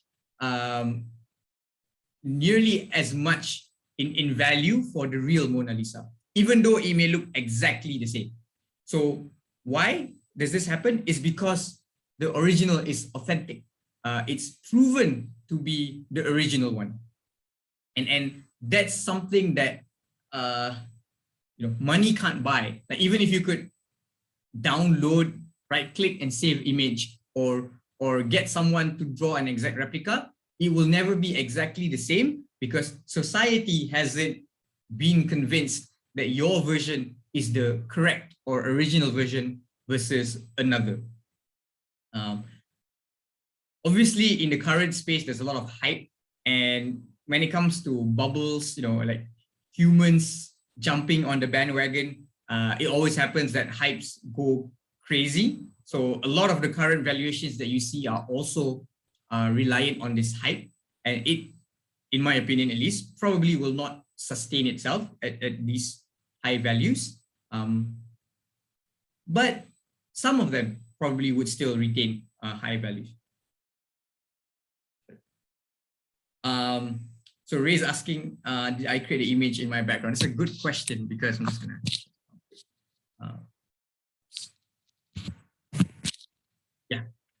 So if you see my image, it's actually an NFT that got created. If we zoom in, and I can zoom in later, it's actually a drawing of a robot with the Etherscan logo. It's a block explorer, so it's exploring the blockchain world. I don't actually, in fact, own this NFT, but I got the permission from the artist to reuse it. It kind of points to the idea of you not owning but still being able to use a certain piece of art. But the person who owns the NFT can say that they own the original sort of vouched for version of this piece of art. And NFTs goes way beyond art. So art is just one use case. I've already mentioned the Tom Cruise AI deepfake video proving the originality of a video, but there are plenty other use cases out there. So for one, it's also a funding mechanism, and not so much necessarily you fund something and you stand to gain a return out of it or a financial return. But let's say in this case, it's crowdfunding a documentary about Ethereum. And how they're crowdfunding is when people like send a certain amount of Ether, then they get rewarded with an NFT.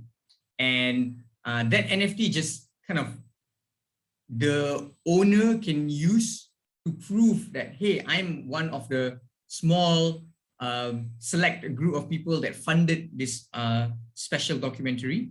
And if that documentary ever goes like big and goes out to the mainstream and everybody loves it, then I can say that I am one of those people, you know, in the credits of this movie. And there is a certain sort of not necessarily financial, but social capital that I gain from having this right. Similar to the right of being, let's say, a member of an exclusive, say, gentleman's golf resort, where only the sort of either the rich or the sort of well-connected have access to this special right. Another thing is what's called a metaverse. So Sharad mentioned before he used to play Second Life a lot. And you know, metaverse is just a universe that exists completely in the digital world. In these kind of spaces, you could buy a house or some sort of space or any kind of asset, but you in something like Second Life, you have to trust that Second Life is managing the records of that virtual world properly. They might accidentally or purposely delete your asset from their database and you have no recourse. Your house doesn't exist anymore if they do that. Or they could like print or create 100 new houses just for their team members. And you know, what was once rare that you owned may suddenly not become rare anymore. And you have to trust Second Life as a company to manage it for you. Whereas with a smart contract, everything is done publicly. So you can look at the blockchain and you can see if a project is minting something more than they promised they would, because it's completely transparent. So you have this, again, this decentralized sort of witness, network of witnesses to say whether the uniqueness or the rarity of an asset is true or not. And yeah, so by having an asset to be non-fungible in the digital space, now you can have ownership or you can have property in virtual reality universes. In any of the many different metaverses out there, there is an element of rarity or ownership that you can prove within those spaces.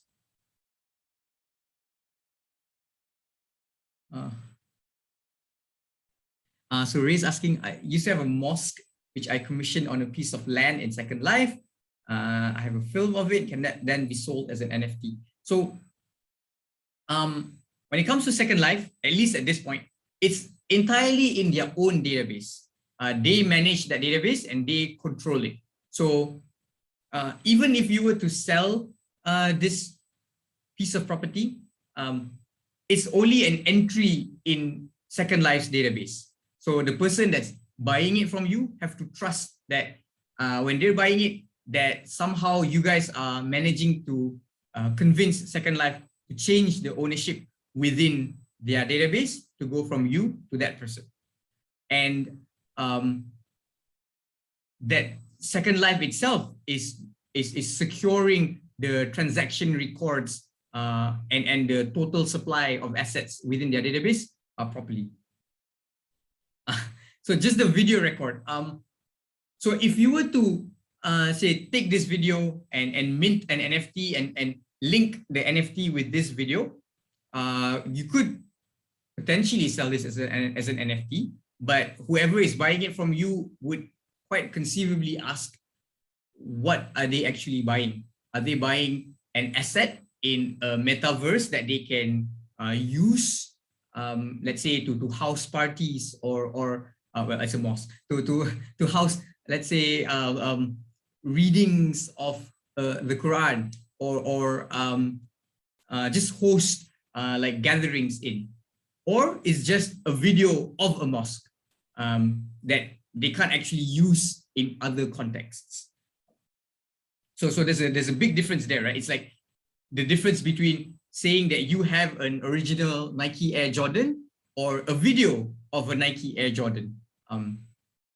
What exactly is this other person buying?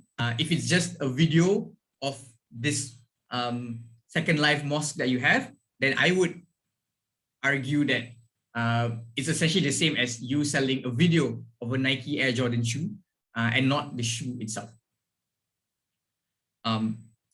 Okay, so another use case is domain names. So if you think about how websites have these names, like for computers, they don't know your, let's say, sharat.com as sharat.com. It's just 191.192. Whatever other digits that come after that. It's just a bunch of numbers in your IP address. Similarly, when it comes to the blockchain only knows your random string of characters. But as humans, we'd like to see legible words or names to transact with. So NFTs could also be used to create domain names. So there is a popular project called ENS, Ethereum Name Service, that allows you to name your wallet. And so instead of telling you guys to transfer to my address at 0x123, I can say, just send it to harith.eth, and then you'll be able to type it in your wallet and transfer to my account. And that's just one basic use case. You can also use it as a universal sign-on. Imagine applications where you don't have to enter an email or password anymore. You just sign using your wallet. So I mentioned the smart wallet earlier. You can sign a message using your wallet to prove that you are the owner of this wallet. And from there, you can sync or sign in to a particular application. And so they would never have to store your username and password. So that helps you because you don't never have to manage that many passwords anymore. And you never have to trust a company to store your password. And it also helps the company because they don't have to deal with managing the security of your password anymore, like being hacked, like you might have seen in the news recently, some, I don't know if government agency or some highly trusted national agency have been rumored to be hacked. So if you are this agency, you also don't have to worry about securing these passwords. You just tell people to use their wallet to sign in. So you can imagine a world where the same wallet can be used to sign in across 100 different applications out there. That's just some use cases of being able to use NFTs as domain names. Another example is gaming. So you might have heard a very popular game called Axie Infinity. It's a bit like Pokemon. And the cool thing is, so each character in the game is an NFT. And people have been using this game to actually earn an income because you can play against other people, and you win points. And these points are in another form of cryptocurrency, which you can then use to breed new monsters or characters in the game, or you could sell it off in the market. So people have actually been able to earn money from playing the game, like the one shown in this slide. And another more recent example is you could even create gaming assets before there is a game. So if you want to Google, you can Google for Loot NFT, L-O-O-T, where someone, I believe the founder of Vine, just launched this smart contract, and there was no sale. he just launched the contract, and anyone could claim this, let's say, a bag or a pack of these gaming items, and it's a pack of items that's common to any kind of game out there, or RPG game. You have a headpiece, a chest piece, a leg piece, arm piece.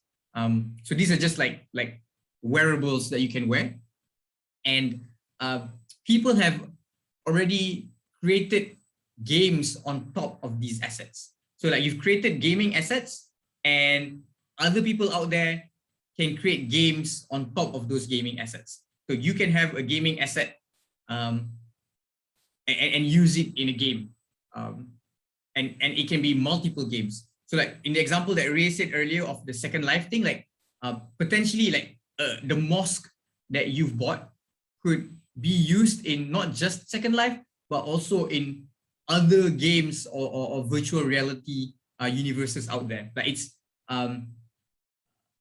not even transferable. Like it's usable in multiple multiverses instead of just one.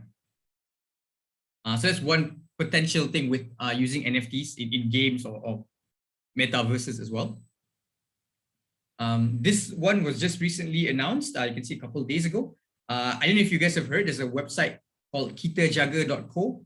They've done quite a big job of encouraging donations. So essentially it's a website where you can match people who need something, and they can put a pin in the map of where they are and what they need, and someone else can donate directly to this person. So it doesn't use any blockchain or cryptocurrency technology for that part of the platform.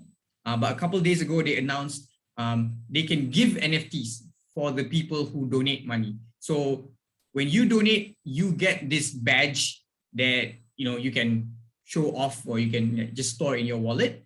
And so then there is again a social, not necessarily financial, but a social capital that you provide by providing donations to people in need. So it's incentivizing donations by giving people like this kind of bragging right of being one of the few people that qualify for this special NFT. Another example is of how NFTs can be used is like there are certain NFTs that are not just art, but it has traits. So these traits, so a platform called for this is called Ether Cards. It has at least a couple Malaysians or Malaysian-based people in the team. And they are building a platform for anyone out there. So you can see people like Steve Aoki, I think Mike Tyson launched NFTs where it comes with art, but also you can use those NFTs to, let's say, qualify for, let's say, attending an event or getting discounts for that particular celebrities, let's say, future items or events, and access to certain features that can be unlocked later.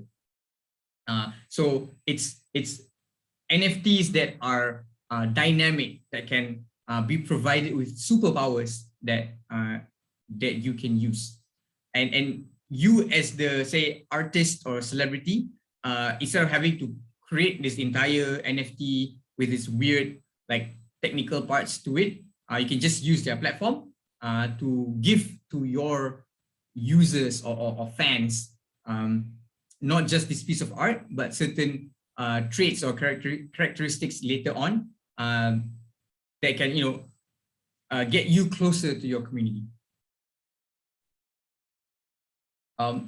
So before I get into this, so NFTs in many ways is a way for you to prove bragging rights. It can also be a way to, especially when it comes to the art world, to prove patronage. I'm not an expert, but historically, what I understand is that a lot of art have been sort of subsidized or had patrons who would provide those artists with a sort of sustainable source of income, so that they don't have to worry about making a living and focus on providing these creations of art that can be benefited or can be enjoyed by the wider community as a whole. There's even not crypto or blockchain platforms like Patreon, where people can provide patronage for creators, and NFTs is just one step for any creator to be able to access a wide range of patrons as well. Okay, so in short, what Blockchain 2.0 or Ethereum allows you to do is, instead of just decentralized money, it allows you to do decentralized applications. Another way to think of it is, it's not just decentralized money, but also programmable money. And my favorite way to describe it is, it could be unstoppable applications, where in the example of Uniswap that I mentioned earlier, even when the US government has blocked the team from providing their services to people from Iran, so they've blocked their website from being accessed to by the people in Iran, but those people could still access the smart contract, because the smart contract cannot be blocked or censored. It exists on the blockchain itself. And so people will create like mirror copies of the Uniswap website for these people from Iran to be able to access those smart contracts as well. So yeah, so that's Blockchain 2.0. I'm just going to very briefly skim through this. If you're interested, there are certain local companies and communities. So I work for Etherscan, which is a Malaysian company based out of Shah Alam, with a leading block explorer for Ethereum and a bunch of other chains.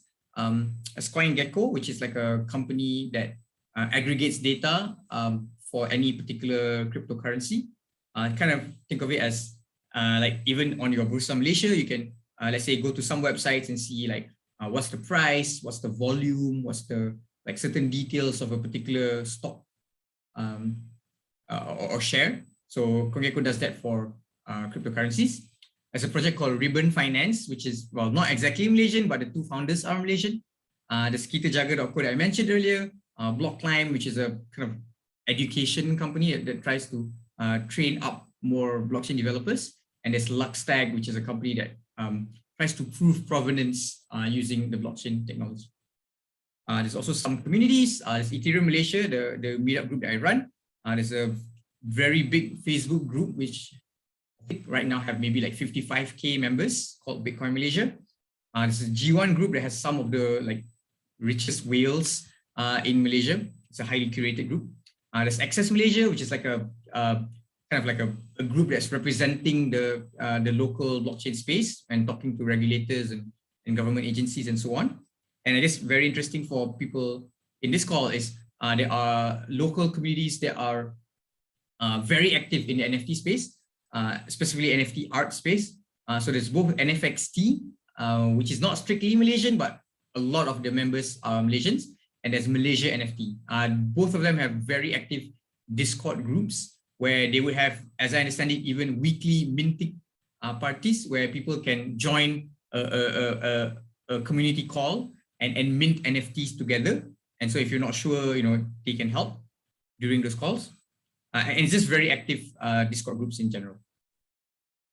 One key note on the culture within blockchain or cryptocurrency is that when you talk about cryptocurrency, a lot of people are traders just in general, and a lot of them may not even understand the technology. And when you ask them for their opinion on something or another, there's a certain thing that you have to be aware of where someone is always shilling their own bag, which basically means they will sort of say nice things about the coins that they are invested in, because there is an incentive for you to buy those coins, because then they earn a higher return, and to disparage another coin that they're not invested in because it's essentially competing with their investment. And this happens like everywhere, even so-called experts, even people like myself, although I try to be as objective as possible, sometimes like subliminally, we may not be aware that we have this bias. So for you who are, let's say, new in this space, you might want to like filter any answers that you get based on this. And then there is a kind of a scale between the people who are saying that blockchains can only be used for hard money. And these are typically the sort of Bitcoin only people. they're very rigid and intransigent, almost dogmatic about their belief. And there are the people who are extremely experimental, who will say that blockchains can be used for everything in this world, whether it's money, whether it's music, or social networks, or elections, and so on. So they're at the extreme end of the scale. And as with many things in life, I personally believe that the right kind of right answer is always a balance in between, somewhere across that scale. But there's no right or wrong, or at least there's no proof of which kind of ideology is right or wrong. The people who are on the rigid side will say that when you keep things simple, like how Bitcoin is simple, it doesn't have all this smart contract stuff, then you reduce the surface area of attacks or hacks or corruption, because you know exactly what the code is doing. There's only a few hundred lines of code. Whereas if you have all this fancy stuff with smart contracts and all these different conditional statements, then your piece of code can be very long and convoluted, and it can be this weird, you can imagine it as this weird shape where the surface area is huge and you might miss out on certain corners of that shape. And so there is a potential vulnerability for hijacks or what's called a rug pulls, where the project kind of like cheats its own users. Okay, so getting to the final stage, the so what. So it's a defining technology. Even the way that it is now, I believe that it's changed a lot of things. It's an investment, but an extremely high risk investment. I hope you understand from what I've described here with the security and so on. There's also an element of, if you were to buy, let's say, Google in the mid-90s or late 90s, right now you'd be very rich if you were to buy the Google share. But if you were to buy, let's say, a different .com share, like let's say you were to buy Yahoo, or maybe, I don't know, Netscape, or some of these companies that aren't around anymore, then you might have lost all your investment instead of gaining like thousands of times of returns. So there is a lot of risk involved. You might be buying the wrong cryptocurrency, or even blockchain as a whole may not live up to its potential, and it may not prove to be able to do much more than what people like me are believing it would. And if that happens, then there might not be much return that you get out of your investment. Another key thing is to understand the impact to your career, because if you are like me and you believe that it will change a lot of things, whether it's finance or art or a lot of different industries or spaces, then you should understand what it is and understand how it can affect your career or your space, because that might affect your future, especially if you're a bit younger. And lastly, my request from people who are listening is help the community, whether you are a computer science programmer, whether you're a designer, or you're in any kind of industry out there, or an academic or regulator. It's only from the efforts of people everywhere around the world who strive for a decentralized blockchain that we can have a future where blockchains are decentralized.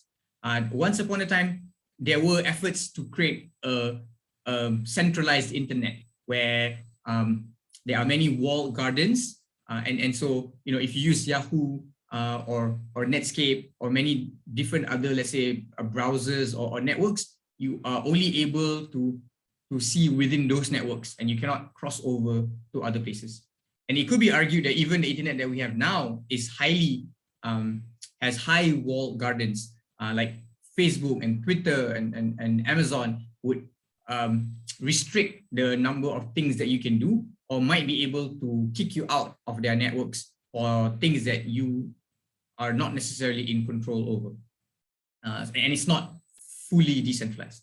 So it's only from the efforts of people like you and me who can benefit in any small way the wider community, that blockchains can be remain decentralized as it is now. there are efforts, whether it's by governments or companies, to create their own sort of private restricted blockchains. And if that were to happen and to dominate what's going on, then one of the potentials of blockchains, or of having a decentralized space for doing finance and many other things, would be a lot more limited. Yeah, so my call to action, if anyone's interested, is to join Ethereum Malaysia, which is the meetup group that I run.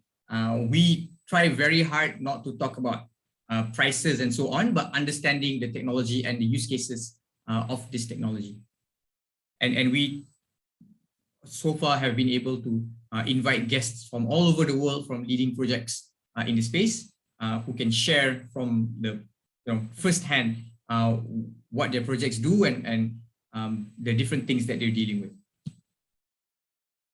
So as a review, we covered some preamble, blockchain 1.0, blockchain 2.0, companies, communities, and culture, and finally the so what. If you don't remember anything else, remember that blockchains are not anonymous, that you are your own security in the crypto space, and that exchanges are not wallets. And there's a lot of other things that we can go down into. You can, try hands-on with creating your own wallet and sending transactions, or using these decentralized applications. There are different use cases out there that can be explored. There are many, many concepts that I've barely touched on, or not even touched at all. One very key thing right now is blockchain 3.0, and how we can scale blockchains so that costs can be reduced, like these transaction fees that you may have heard of can be reduced and made more sustainable. But yeah, so the space is huge. We're still very, very early in this space, akin to the internet, let's say in the mid-90s. So yeah, there's a lot of space for growth and learning, and I welcome you to understand more. Yes, so Ray's asked a couple of very good questions. I actually wanted to put it in the slides, but I think I forgot. Two things I wanted to cover with NFTs are the sort of environmental impact and how to get into the space. So I think first I'll cover the environmental impact. It's a broad topic, and there's again no clear black and white when it comes to this. The first thing is to discuss proof of work and how it is very bad for the environment. So you could argue that it's not bad, but first let's say assume it's bad. There are blockchains out there that are not running using proof of work. So a lot of them, or some of them, are running using this consensus mechanism called proof of stake. And proof of stake is a lot, like orders of magnitudes in its use of resources or electricity, and therefore its impact to the environment. So they are way cleaner than blockchains using proof of work. So you could use those blockchains if you will. Then certain blockchains, well, I guess one major blockchain is Ethereum, which is currently running using proof of work, but is exploring, is researching, and is committed to switching to using proof of stake as a way to secure its blockchain. So there are those as well. And the honest answer is, like, the vast majority of NFTs are on the Ethereum network. So this is a big question for a lot of people who are using a current proof of work blockchain, which has committed to moving to proof of stake, but right now it's using proof of work and expending a lot of energy to run its network. So that's one side of things. Another side of things is it depends on how important you think proof of work is, or a decentralized network is. So if you were to use Bitcoin,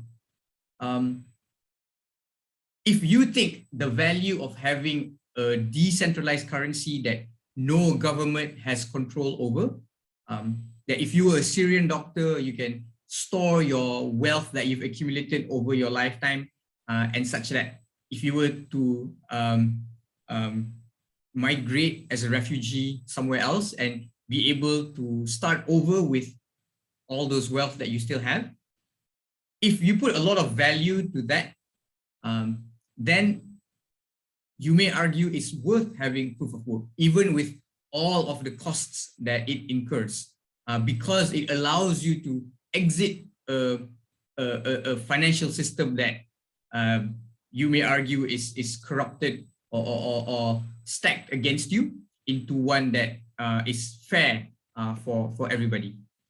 And if you consider the sort of amount of energy used by something like Bitcoin versus the amount of energy that you need to maintain a fiat national currency. So to maintain a national fiat currency, you'd have to have this wide bureaucracy of the government, of the military, of the banking system, and all of those have costs. You know, the electricity, the building costs, the buying of tanks and bombs, those all involve costs as well. And so if you were to weigh the costs of Bitcoin versus any government's national fiat currency, then you could argue that Bitcoin's cost is way cheaper than the cost of a fiat currency. So if you put a lot of importance, significance, or value to having a decentralized currency, to you, it may not be a waste any more than a national currency is.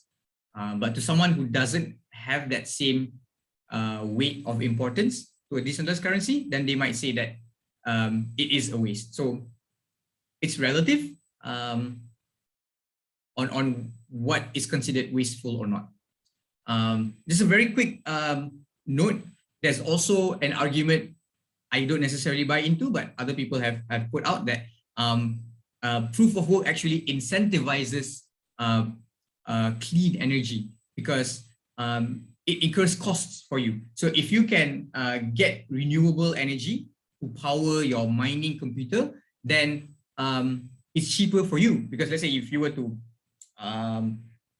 run a computer and the electricity that it uses up, you can also use to, let's say, heat up your office building. Then you don't have to pay electricity for your heater, so you're using up the same electricity for two use cases. And if you rely on recyclable or renewable energy, it's cheaper for you than potentially than to, let's say, buy electricity off from the power grid market. Then you can become more competitive versus other miners out there, because they have to pay a certain amount of costs monthly and you have to pay lower costs, and therefore you can let's say deploy more miners versus others, and therefore increase your chances of winning that race to mine a Bitcoin block.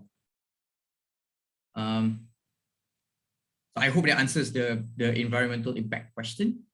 Ray's asking, can educational processes such as this workshop be an NFT? I mean, theoretically, anything can be an NFT. So one way this could be an NFT is potentially we could do such a thing where anyone who attended this workshop can be given a proof of attendance NFT. There's actually a real NFT called POAP, a real NFT project, POAP, where if you attend, then you get rewarded with this NFT, and you have that social capital, that bragging rights of being able to prove that you attended this workshop. And if, let's say, in future, I was to kind of get this workshop verified and licensed by some educational authority in Malaysia, then you could say that, you know, you have an NFT to prove that you have this certificate of attending this workshop. Potentially, maybe I require you to answer some exam questions and so on for you to deserve this NFT. But yeah, so that could be one use of an NFT for a workshop like this. Yeah, and proof of attendance is also like a very cool project that there's a lot of use cases for. But yeah, that's probably for another time. Okay, and another thing that I wanted to mention just now was how to sort of get into the NFT space. I mentioned already there are two very active communities in Malaysia who are on Discord, and they're very open, they're very friendly. You can join, and they will actually help guide like artists to figure out how to create their own NFTs and what platforms they can sell their NFTs on. So I highly encourage people to join these two communities. There are also other communities out there that are not restricted by geography. So like international communities, a lot of them are on Discord, maybe on Twitter, on Reddit, but I think Discord is the most popular. So you can join these, and there are different communities like focused on different things or even on different platforms. So you can join them. And one cool thing about the crypto space is it's a very 21st century thing. Like if you were to join these decentralized communities that live on the internet, a lot of times you find communities that are not restrictive. You know, there's no question of like you have to be a certain well-known person or only those who have been around for a long time are allowed to speak up. Like a lot of these spaces, they welcome new joiners. You can start asking questions, contributing to the conversation, even suggesting things that you've learned yourself. And this applies not just for NFTs, but for any blockchain kind of project out there. If you want to advance in the space, like all you have to do is participate and contribute, and you might find that very quickly you can become a well-known person in this space. Like it's not unheard of that someone who didn't know anything about blockchains 6 months ago, they've come in and really learned and contributed. And after 6 months, like they become a key like world thought leader on a particular niche within the blockchain space, or even in the NFT space. Like that can happen. Because the space is so new and we're still learning so much every day that someone new can still come in and very quickly become a influential person. So key thing to wrap that up is participate actively in communities. And another thing that you might want to consider, especially if you're thinking of like selling your NFTs, is different platforms out there. So for example, in Malaysia, there is a recent popular NFT platform called pentas.io. So PENTAS. It's a Malaysian kind of platform created by Malaysians. So there are a lot of Malaysian users as well, even though it's not restricted to just Malaysians. But it's a good way to, like, if you want to sell your NFT to a Malaysian market, especially with the Malaysian communities, like you find your target users, potential buyers, like very easily if you use that platform and the local communities. If you are, care about clean NFTs and like only proof of stake blockchains, a popular kind of blockchain that people use is called Tezos, TEZOS. And you can sell your NFTs on the different marketplaces there. Primarily though, like if you think that your NFT can sell on the most sort of luxurious market, like the grade A quality market where the richest people are, then you would want to mint on an Ethereum platform. Most popular one is OpenSea and Rarible, as Ray has mentioned, because the biggest number of people with the deepest pockets are in these platforms, are on the Ethereum blockchain. So you might want to consider selling those. So you can think of it as like if there are art galleries, there are like the expensive art galleries, and there is the kind of more, local or pasar malam level gallery.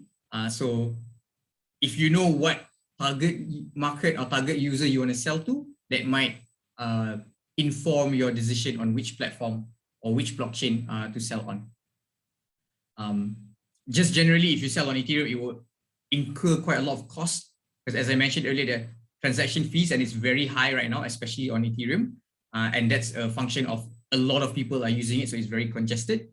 But yeah, so it's kind of like high risk, high reward. You pay a relatively big amount to mint your NFT and potentially get, people with deeper pockets to buy your NFT.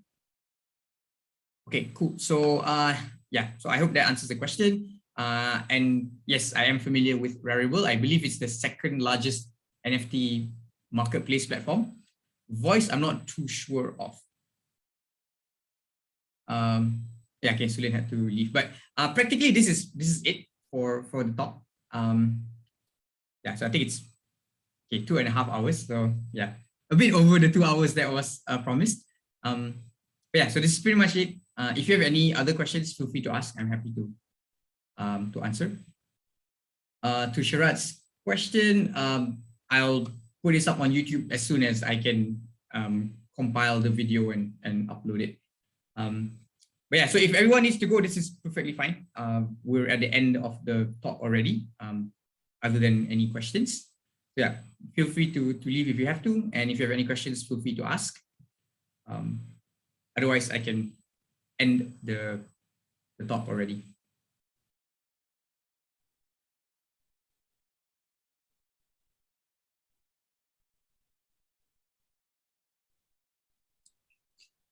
How to contact you? I'll message you separately afterwards. I'll pass it to Sharad. All right. So thanks everyone for watching, either live or on the recording later. And I will stop the recording now.